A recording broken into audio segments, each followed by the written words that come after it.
Nothing contained in this podcast should be considered a substitute for professional medical advice. This content does not represent our respective employers and is purely the opinion of the podcast hosts. We are not your personal medical providers. Sorry, friends. So, if you have any questions or concerns or seeking advice, diagnosis, and or treatment, please seek individual, personalized advice from a healthcare provider in your area. We are not liable for any risks or issues associated with using or acting upon the information contained in this podcast. This is intended for educational and entertainment purposes only, so enjoy the ride.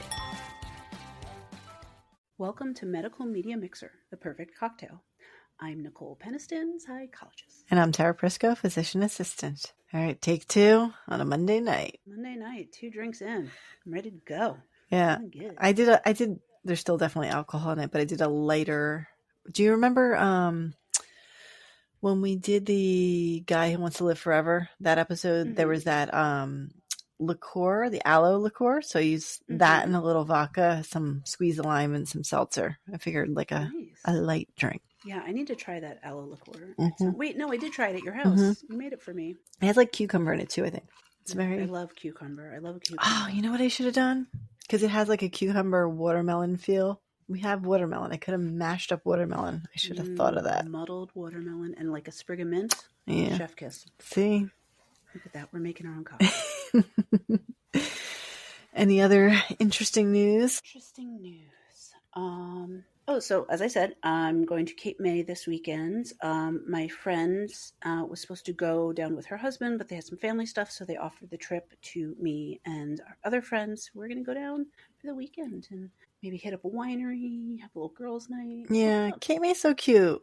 It's so nice. Like if those people who are not from this area, it's such a cool little, like it's got like all these historic houses and it's just neat and like little shops. And I've never done it, but apparently there's a lot of ghost tours out there too. Ooh. Which that would be fun during spooky season. Yes. All right. Put it in the books. We got to do it. Done. All the things we're putting in this invisible book. it's our assistant back there. You don't see them? It's our the invisible assistant with the invisible book written in invisible ink. None of these things are actually happening. Oh my goodness. I am like running on steam because I had a 12-hour day yesterday traveling to and from the city to see Wicked, which was amazing, and I would do it again. But we left like the train here at like 9:20 in the morning and didn't get back till about 8:45. So it was a long day. That is a long day. I saw Wicked in London. Oh. On the West End, so it was really fun. Yeah, it is. It's the second time I saw it. I saw it 20 years ago when it was new. Mm-hmm. And then my youngest has been reinvigorated with interest since the movie. And so this was her big, very expensive birthday gift. But it was kind of a gift to me too, because I thoroughly enjoyed it. Yeah, I love a good show. I've been wanting to go see a show, but like all the ones that like I had been obsessing over, I finally got to go see all of them. So the last show that I saw was 6 that I had been wanting to see for quite some time. Right.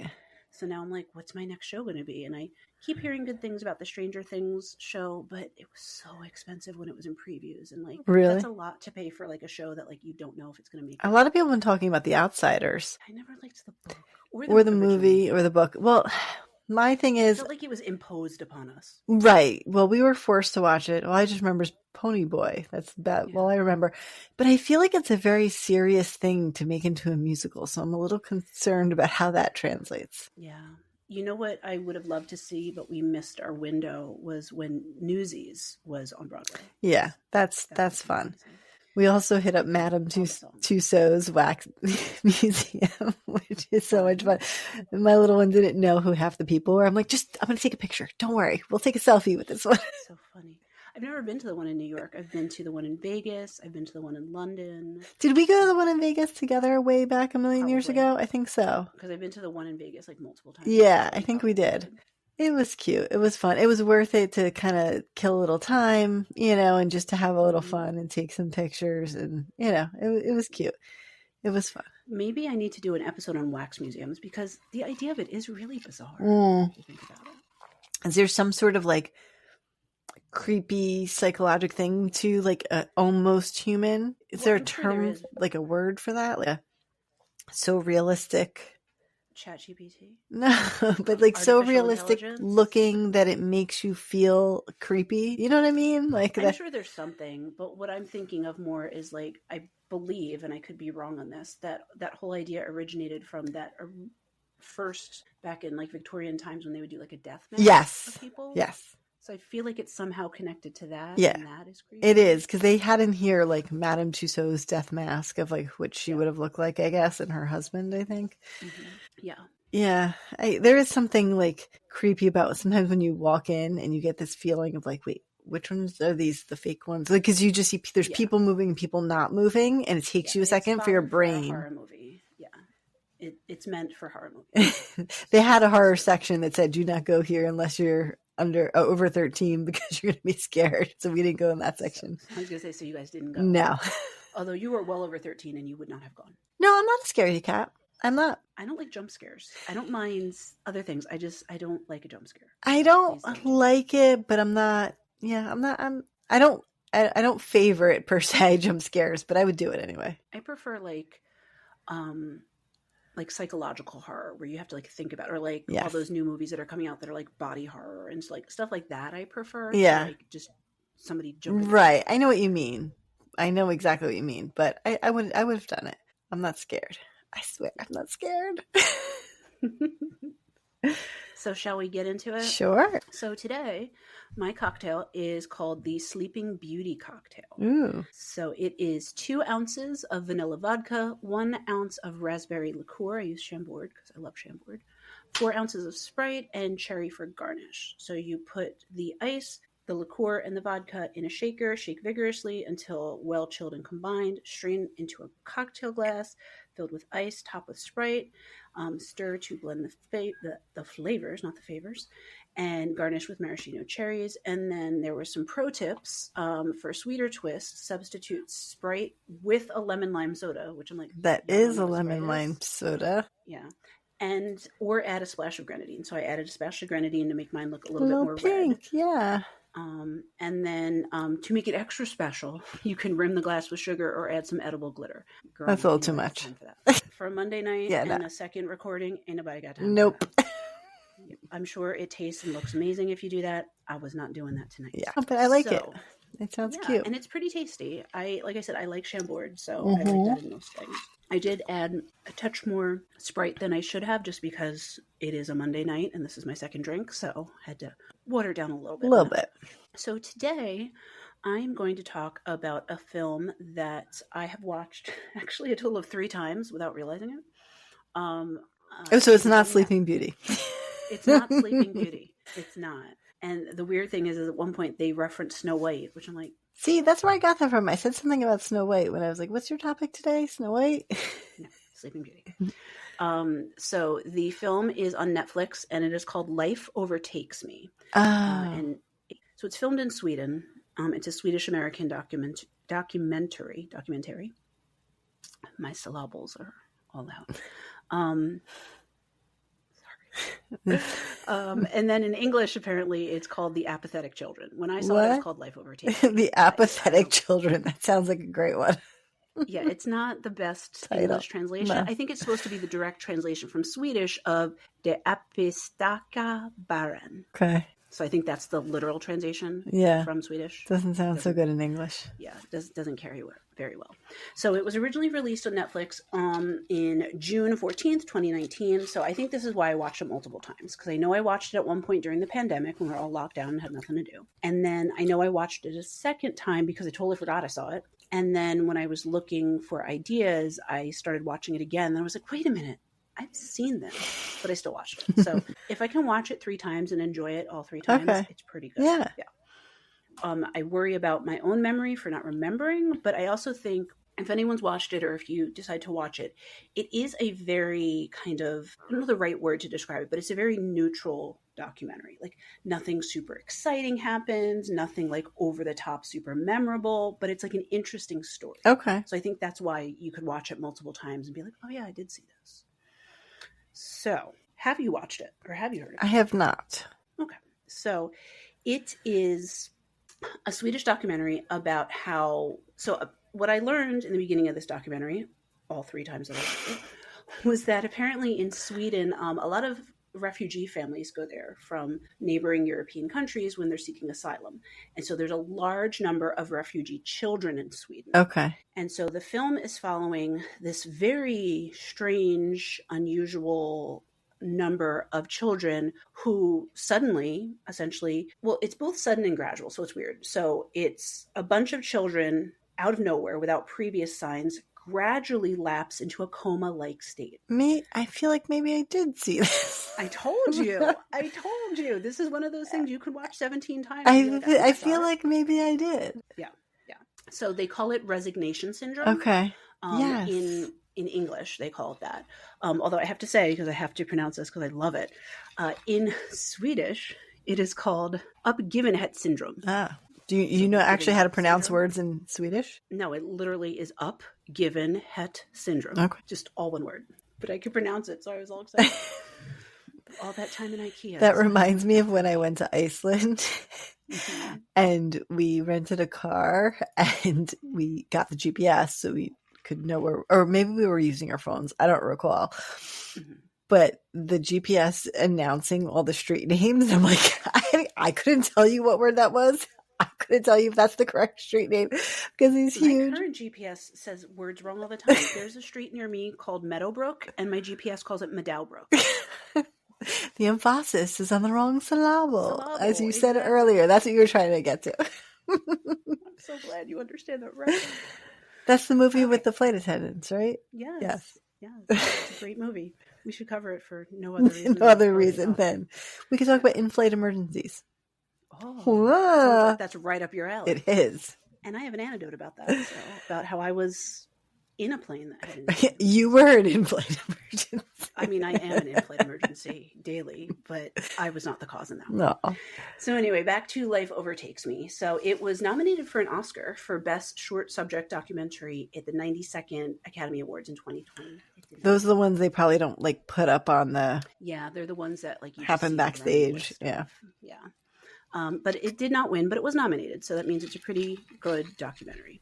So apparently, I did not know this until I looked up on the Wikipedia page, that there was some controversy regarding the documentary because apparently one of the children in the documentary was supposedly pressured by their parents to simulate resignation syndrome. There are multiple children that are followed throughout this documentary. Mm-hmm. And it doesn't say which one, but I suspect I know which one because they cover multiple families. But there's one family where a young girl has it and then she recovers and then suddenly her sister gets it. The sister getting it is the fake one. Mm-hmm. They don't say, and these are children, so we want to protect their anonymity, but something else was going on there too. But like I said, this has happened hundreds and hundreds of times. So these are the children they chose for the documentary, but there are definitely other children where this has been occurring with 4 words. All of them. So, resignation syndrome.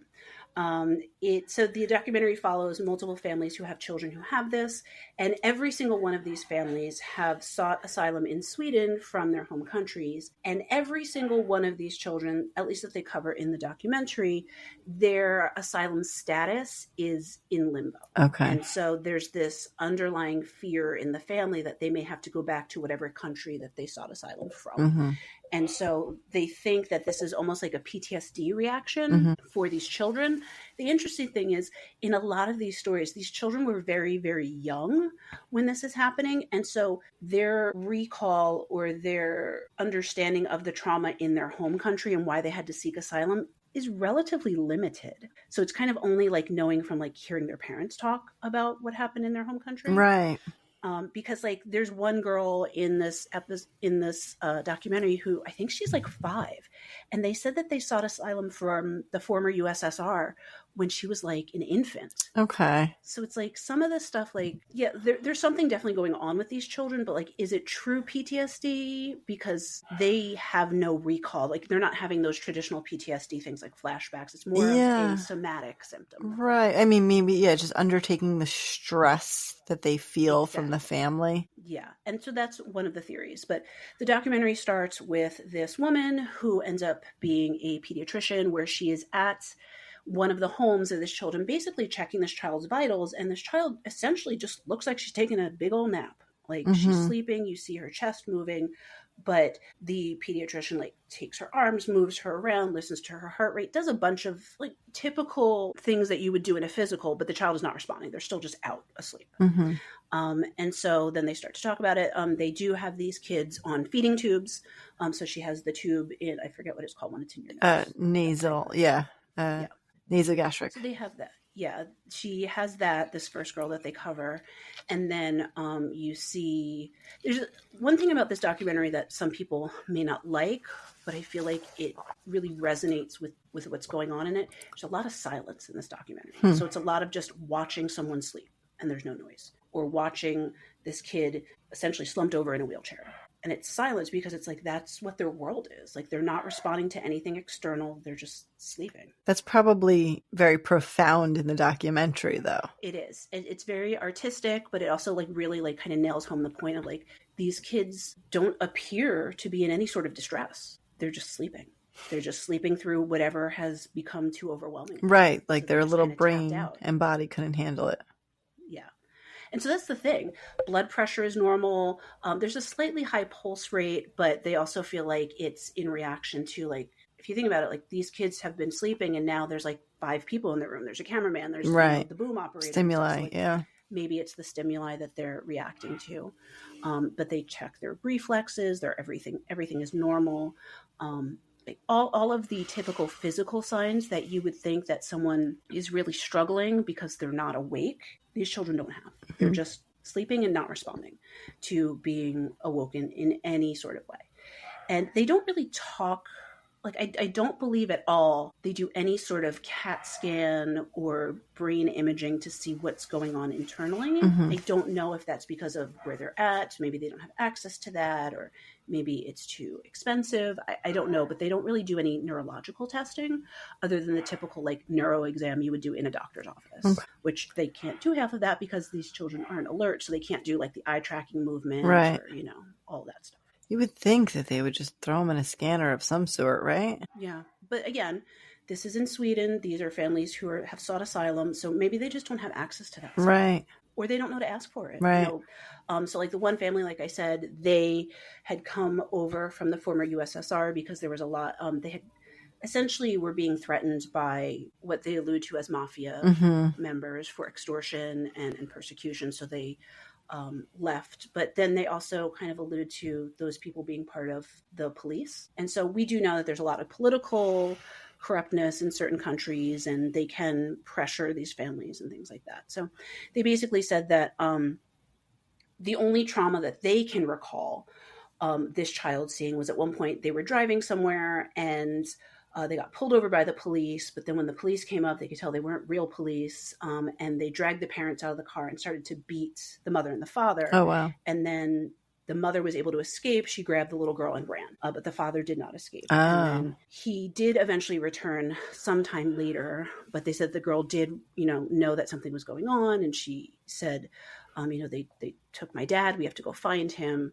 And then, like I said, shortly thereafter, the dad is able to escape and then come back home. They flee to Sweden, where it's quite a long process. So they can go to Sweden and stay there. But in order for them to be allowed to stay there long term, they have to do a lot of paperwork, have a lot of interviews, things like that, essentially prove that they cannot return because it's danger to their lives. So a lot of these refugee families are there on a temporary basis until they can find somewhere else to go. It's not necessarily the plan is to stay in Sweden long term. It's just, okay, do you need to stay here, or is there some other country we can help you get to?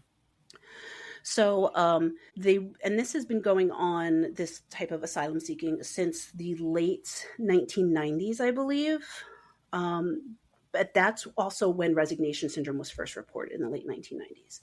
Between 2003 and 2005, more than 400 cases were reported in just those 2 years. So there was definitely some sort of spike, and I am the worst at knowing international news, but I would assume between 2003 and 2005, there was a lot of unrest in some of those neighboring countries, and so I'm sure people were fleeing more than they had prior to that. So then over the last decade, the number has decreased, but it's still there. So in 2015 and 2016, there were 169 cases. So that's nothing to sneeze at. No, it's still a decent amount. children. Yeah. And so they started trying to look into what are some of the common threads of these families.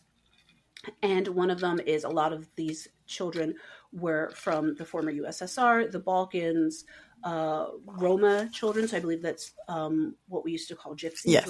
Romani. Yeah, Romani, whatever.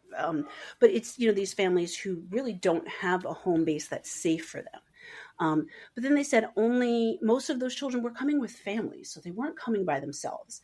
And then only a very small number of those children who had resignation syndrome were unaccompanied migrants. None of them have been African. Very few have been Asian. So they do feel like there must be some sort of cultural piece to this. And then a lot of the children, because they're coming to Sweden so young, they've grown up in a Swedish culture. They speak the language. And so going back to those other countries that are very different can be scary for them. Just the idea of having to pick up and go somewhere else that they don't know anything about. So there have been conditions similar to resignation syndrome reported among Nazi concentration camp inmates. In the UK, there was something called pervasive refusal syndrome, identified as early as the 1900s, but it's only a very small handful of cases, and none of them were asylum seekers. So it's something, I'm sorry, not the 1900s, the 1990s. So there's definitely something going on with children in response to this type of familial PTSD or stress, but they don't know a ton about it. So basically what they're doing with these children in the documentary is it essentially looks like palliative care. They're keeping them comfortable, they're keeping them fed, but they're not really doing a whole bunch. They're not trying to wake them or stimulate them in some way, shape, or form. No. The only sort of stimulation they're doing are exercises to keep the muscles from wasting, playing music, playing her favorite cartoons. This one particular girl, putting her in a wheelchair to, take her outside and get fresh air. Yeah. But then they do feeding and changing as if she's an infant. Like I said, this one girl's like 5 years old. There's another one who's like 11. So these are not little babies. Right. These are larger children. So it's much harder for these parents to do that. And then if you think about it too, these parents had to leave their supposed home country or leave whatever country that they started their family at, come to this new country, establish residency, get jobs, get finances, all this stuff. And now their kids have this bizarre illness and they don't know what to do. And it's like they're losing their children. Yeah. I mean, I'm pretty sure I've watched this now that you're telling me everything. I'm like, I feel like I know this. It's bizarre. Yeah. It is. So until recently, in Sweden, the families were allowed to stay until their children recovered. Right. They have changed that now in the last 3 years. If the family doesn't get their paperwork together or whatever, if they don't have what they need to stay there, they have to leave regardless of the children. Oh. So most applicants are granted either a 3-year or a 13-month visa. And so when it expires, they kind of have to either go back to the country they came from or go somewhere else.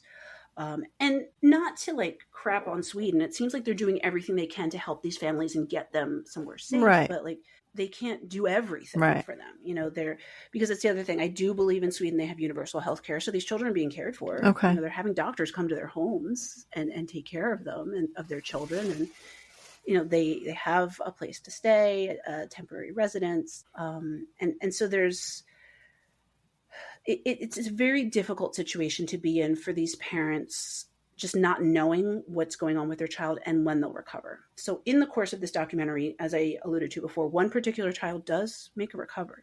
So she's actually the first child that's in the opening scene where she's asleep. Like I said, they're checking her vitals. Everything's fine. By the end, she is alert and awake and seemingly has no ill effects of this sleeping for, I believe it was 9 months. And do they ask if she has any recollection of things happening? They do.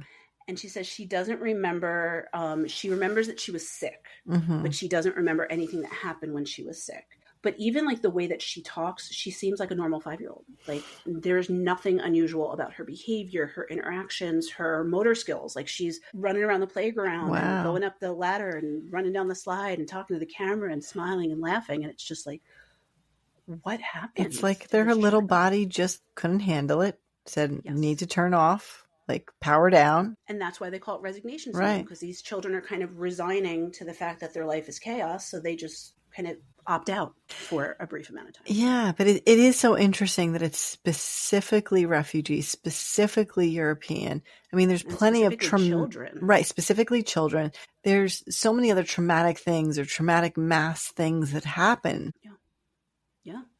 It's just insane. Some of the symptoms that they said is that children gradually kind of slow down. So as I said before, the one sister of this one girl starts to have it. And so towards the beginning of it, you see her helping to care for her sister, going to school, talking with her parents. And then gradually she just kind of has psychomotor slowness. She's not talking as much, kind of withdrawing a bit, which can look a little bit like depression. But then she almost seems unable to walk or to talk. And there's one point where she's like sitting up in bed, but like she literally looks like she cannot move her body. Right. She can barely keep her eyes open. And then her eyes close and she just doesn't wake up. I'd be curious for them to do like an EEG to see what the brain waves are doing. Yeah. Is this sleep? Is this catatonia? Is this, I mean, because the brain waves are going to look differently. Right. And especially you make a good mention of catatonia. We've talked about in other episodes, but in this they do, like I said, you see the doctor doing a regular check of their vitals. You see the parents doing some muscle exercises. And so they don't necessarily have that waxy flexibility. Right.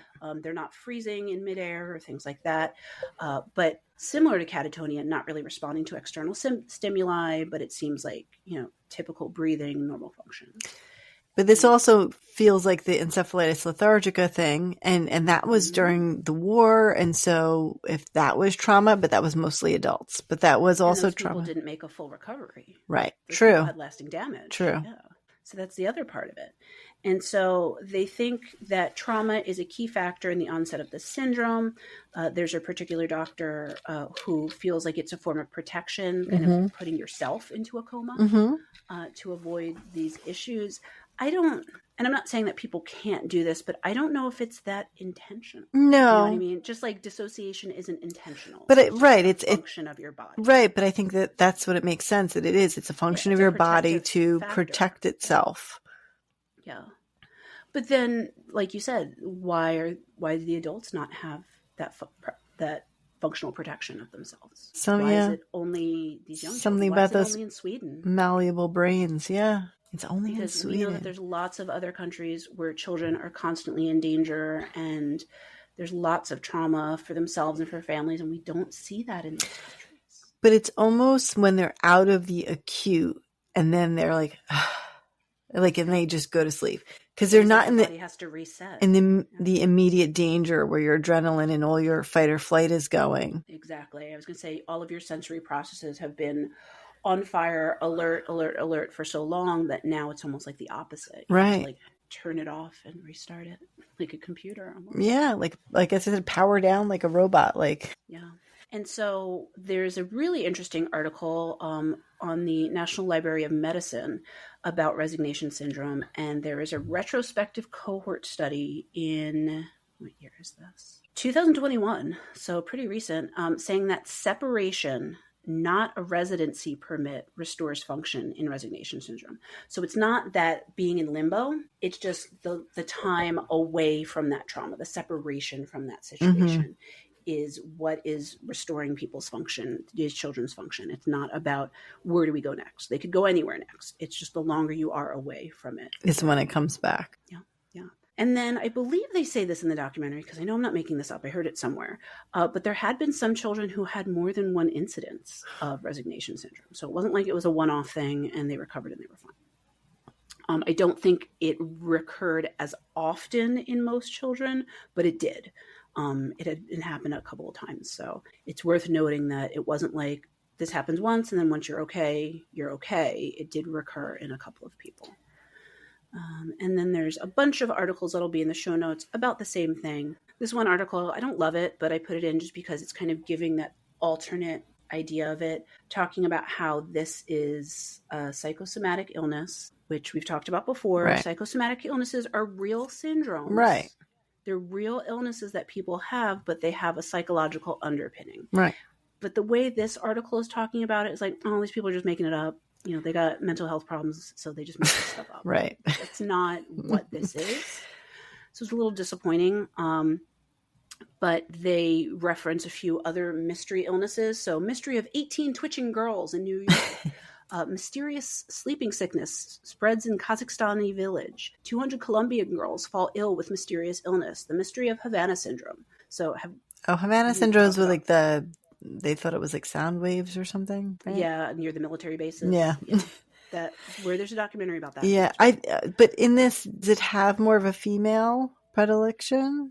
No, it's boys and girls. Just because, all the girls are known for our hysteria. Yes, we are. I mean, and some of these other ones that you mentioned said girls. Yeah. I wonder though if there is some genetic component, if you're saying it's more Eastern European likely, and the Romani, they probably have a lot of, I don't want to use the word inbreeding because that's not the word I'm trying, but more of a closed genetic community. Yeah, a smaller genetic pool to draw from. And maybe there's like a switch that we don't understand yet that is more common in this genetic pool that can turn off, because that would seem to make sense. And even you say Kazakhstan, although that sort of borders that Russia/Middle East, and so genetically may have a little bit more of that Eastern European DNA as well. I don't know. It's interesting. Yeah. So in this article, that again, not like dismisses it.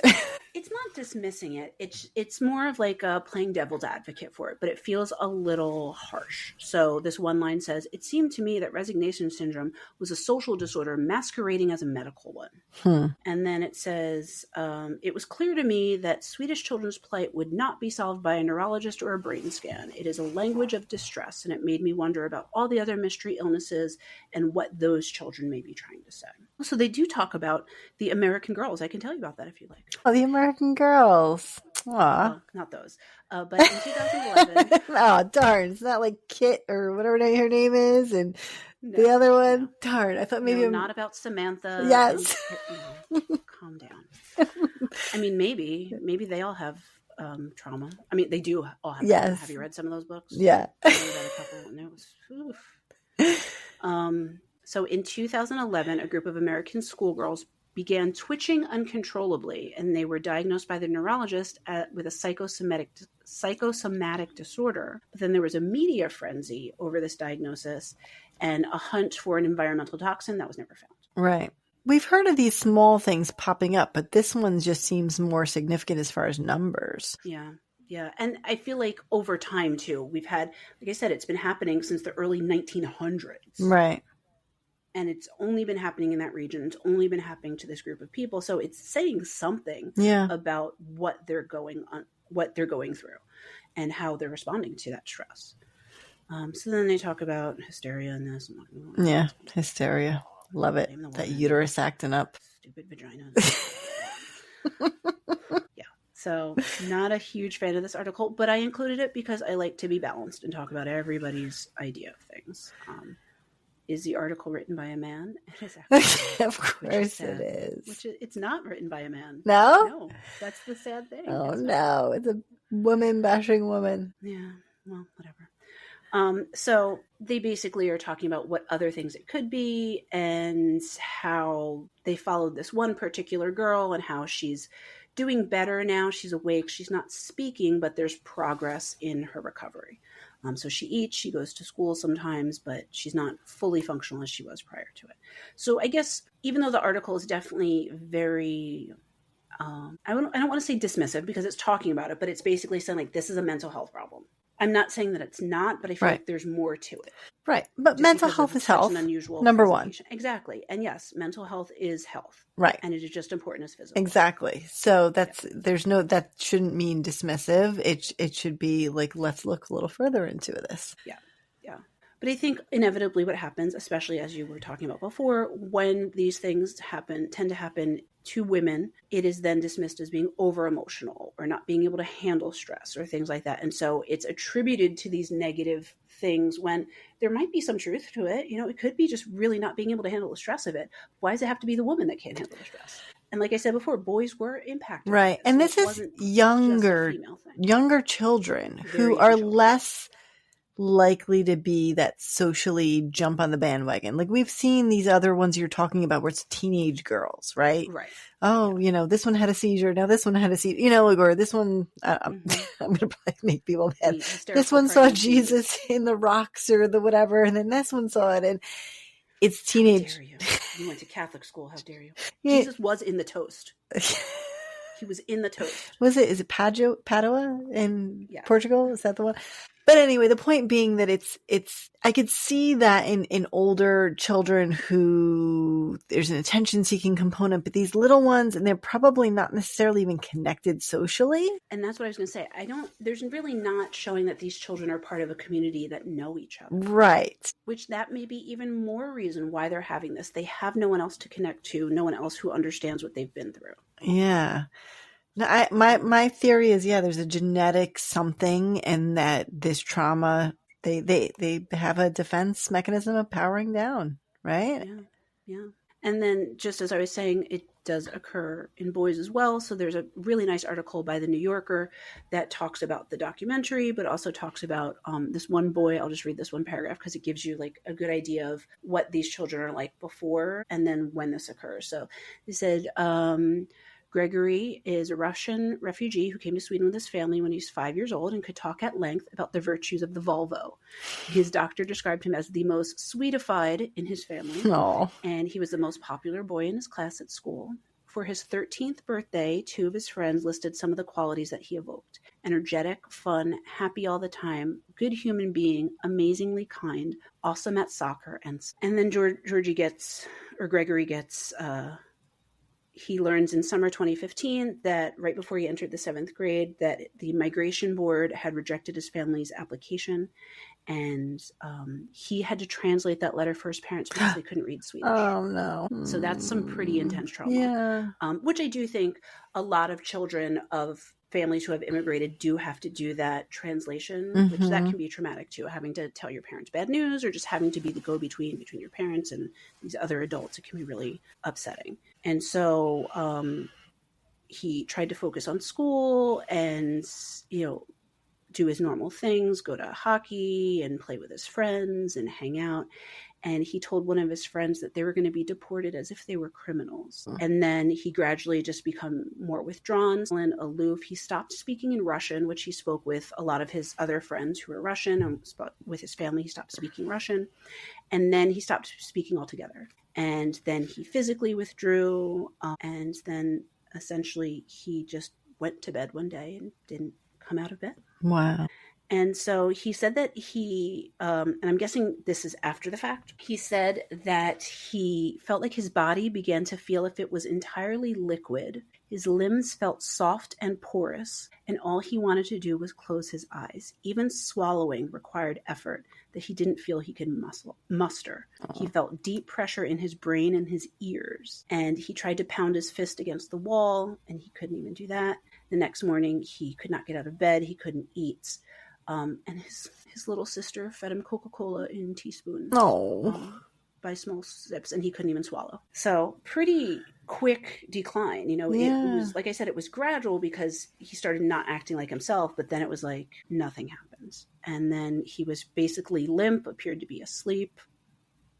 He lost 13 pounds after the first week. Wow. So this kind of relates to what you were talking in the last episode about starvation. Yeah. I'm wondering what is happening biologically for these kids, because they said he had not eaten in 4 days. 13 pounds in 4 days. Yeah. So a pound is usually 3,000 calories, and a child wouldn't require 3,000 calories. So even 0 calories, their deficit wouldn't be.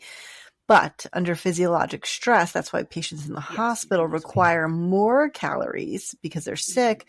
So maybe that both psychological and physiologic stress, his body's working on overdrive. Yeah. So basically this New Yorker article follows what happens to Gregory, or they also, I was not misreading, they do call him Georgie at one point. But that kind of just gives you an idea of what these children are going through in the experience. What I thought was really interesting was the way that he described it, a lot of internal pressure and his body feeling like liquid, that feels like it's like a biological thing. Yeah. I almost could feel like I know what he means. Obviously Right. not to that extent, but I do understand somehow on a core level what he means. Yeah. And I think that's really interesting for a child who they don't say, but I'm assuming he doesn't know English, so that was a translation. But we already know at 13 he speaks Russian and Swedish. Yeah. So that's pretty eloquent to It be able to is. describe those feelings of what was going on. Yeah. So like I said, they were talking about how this might be a culture-bound syndrome. Psychological illness pandemics can be specific to societies. There's a really interesting one in here I've never heard of called the Hot syndrome. Have you heard about that? Nope. It happens in specific parts of India. It doesn't tell me which ones. But people they complain of impotence. Impotence. Impotence. Back to the peen. Back to the peen. And have the delusion that they're losing their semen. It's just again, floating away. But I'm like, okay, I don't have a peen, so I don't know what it's like to feel like I'm losing my semen, but I feel like I can understand what they mean. Like you feel like you're losing something. Like maybe like urinary incontinence, maybe that's what it feels like. Like you can't hold it anymore. I don't know. It's just going away. I don't know. And then in Nigeria, people who complain of a burning sensation in their heads, they're given, and this, I'm just quoting this directly, so nobody yell at me. They're given the diagnosis of brain fag. Fag. I'm hoping it's either a typo and it's supposed to be fog, or fog, like fatigue. Yeah, I don't know. Fag also means cigarette in British. I don't think it means brain cigarette. I don't think this means burning. Wait. True. Burning. Something made sense there. I still don't think in Nigeria they call it brain cigarette. I don't think that's happening. I mean, but wait, but if they had colonization, some of their terms might be the same. Mm-hmm. Don't know. Just making shit up. Yeah. So interesting part of this New Yorker article is as they're following this boy and his story, about halfway through the article, they revealed that a very good friend of his, who is also from Russia and lived next door, she had Resignation Syndrome 3 years before he did. So she got ill when she was 12. Her family's migration board application was rejected, and that was when he got it, or when she got it. And so this all happened. He watched this happen to his friend, and then it happened to him. So then that brings in, like we said before, that social thing, right? And it's very much the same story. Yeah, the same story. It's the same reaction. So this article really goes into depth about a lot of other people and how they respond to it, how the one particular doctor who is in that documentary treats these children, goes to their homes, visits them, tries to help the families get through it. But Gregory, like I said, he does recover and can tell his story about what happened. And one of the quotes from him is, "All of my will, I just didn't have it anymore." So like he's basically calling it what we're calling it, that he just had to kind of give up and withdraw. But it's very sweet. It sounds like his friends, like his classmates, would write him letters and come to visit him, and people were really rallying around him. So we always say that there's that protective factor of social support, but sometimes that might not be enough. And we've talked about that in other situations as well. Sometimes you can have a really great social environment, but if there is something that you need medically, that's not going to be enough for you. And so, so that's resignation syndrome. So, I mean, it's definitely choreomania, encephalitis lethargica, all these sort of mystery illnesses that we just haven't put our finger on. But that one's very modern. So I would think that we have the technology and the ability to investigate this one more. Well, and like I said, in the documentary, they don't really talk a whole lot about brain scans. And then even in this, they basically allude to, well, brain scan's not going to show anything. Like, I don't know. Maybe it's like a parasite. An EEG though, but like throw on, I want to know what waves are there. Like I want to know what, like there's, I don't know. Because you can differentiate sleep from wakefulness on an EEG. So is it true sleep or not? Because right there, that's a piece of information that, would help us. Right. Wow. Well, and then, like I said, he does tell his tale after he recovers. And some of his quotes are, "I felt like I was deep underwater. I was just very tired.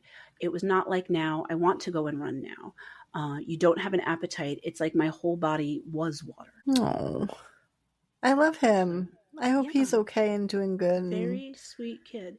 And then he says, as he was recovering, Slowly, after some weeks or a month, I understood that it wasn't real anymore. I wasn't trapped in that glass box anymore. The glass wasn't real.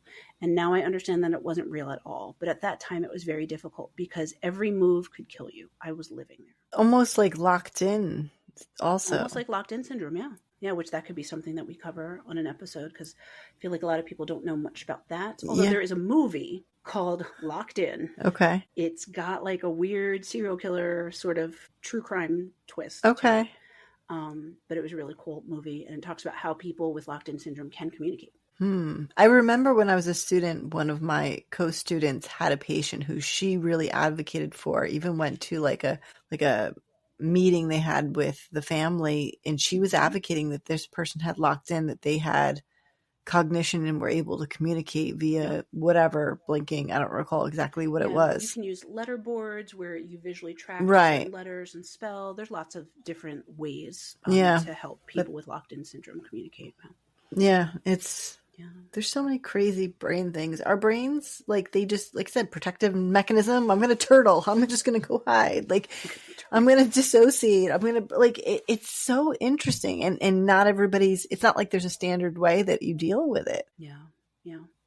And I think, too, with all of these, after you go through whatever you've gone through, then there's that additional, I don't know if it rises to the level of trauma, but like people not believing you or validating your experience. Yeah. Or saying like, oh, this isn't a real thing, or, oh, you made that up, or, oh, that's not real. Like that can be really difficult in your recovering, your healing as well. So. Yeah. Hopefully now that we live in a world where psychological support is more out there, that anyone who does go through something like this is able to seek support. Nowadays, at least, you have access to things. You can look something up. You could read. You can find a group. You could find a therapist, Yeah. We just got to break through those stigmas about mental health. Yeah.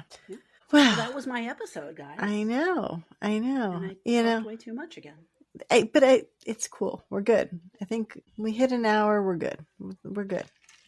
Then we're good. So follow us on all of our socials. Send us emails to medicalmediamixer@gmail.com. And is our next one the field trip? I believe it is. Our next episode that will air. No. I don't know. There's one in between.